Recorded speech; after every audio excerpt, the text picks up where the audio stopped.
ওকে। আসসালামু আলাইকুম ওয়া রাহমাতুল্লাহি ওয়া বারাকাতুহু।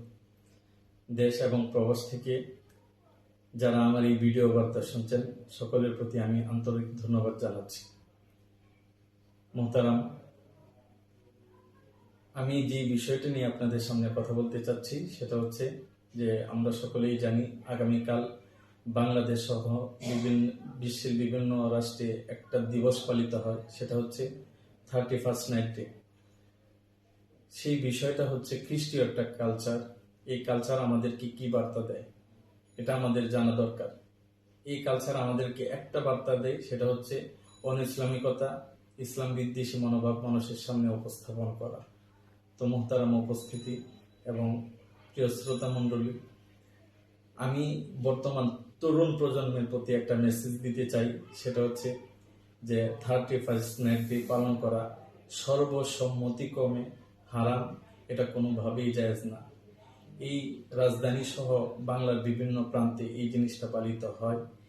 মুসলমানদের একটু চিন্তাকে নাড়া দেওয়া দরকার যে আমরা যে বিষয়টা পালন করতেছি সেটা আমাদের জন্য আদৌ কল্যাণকর কিনা, কোরআন সুন্নাহ মোতাবেক কিনা, এবং এটা আমাদের জন্য কোনো সওয়াবের কাজ হচ্ছে কিনা।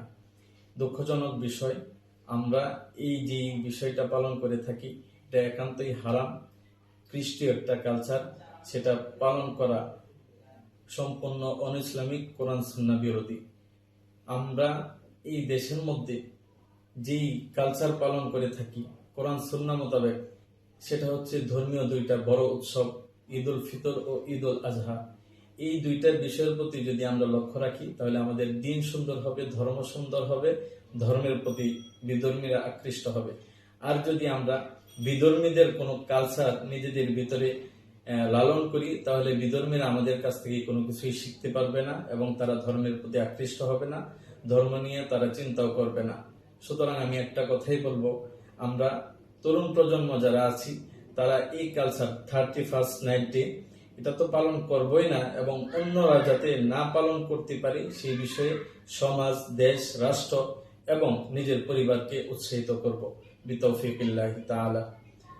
আল্লাহ তাআলা আমাদেরকে পালন করার তৌফিক দান করুন এবং খ্রিস্টীয় যত কালচার, অনইসলামিক যত কালচার আছে সব থেকে আমাদেরকে হেফাজত করুন। ওয়া আখিরু দাওয়ানা আনিল হামদুলিল্লাহি রাব্বিল আলামিন।